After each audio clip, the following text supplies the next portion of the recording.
Kinumpirma ni Coco Martin na makakasama niya ang partner na si Julia Montes sa kanyang paparating na teleserye na pinamagatang Sigabo.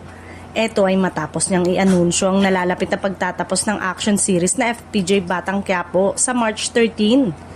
Sa eksklusibong panayam kay ABS-CBN Showbiz reporter MJ Felipe, ibinahagi ni Coco na malaki ang kaibahan ng bagong proyekto kumpara sa mga nauna niyang serye, gaya ng FPJ ang Probinsyano at Batang Quiapo. Ayon sa aktor, mas magaan at mas masaya ang tema ng Sigabo. Ibang-iba ang karakter. Eto naman siya, light kumbaga nandoon yung comedy, action, drama and romance. Ibang Coco naman yung makikita nila. Ibang Julia naman yung makikita nila sa ad ni Coco. Ibig sabihin, makikita ng mga manonood ang mas playful at mas romantic na side ng dalawa sa bagong serye. Ikwinento rin ng aktor na agad umanong pumayag si Julia nang ialok niya ang proyekto. Inakma namin yung kwento na talagang fit para sa amin sa estado namin ngayon.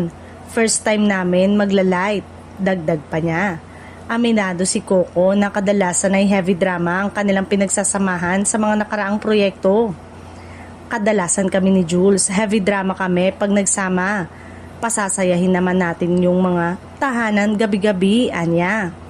Dahil dito, inaasahang mas magiging feel good ang kanilang bagong tambalan sa prime time.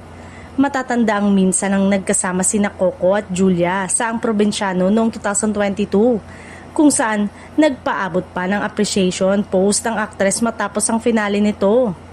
Ngayon, muling aabangan ng fans ang kanilang chemistry sa isang seryeng tiyak na maghahatid ng kilig, aksyon at saya gabi-gabi.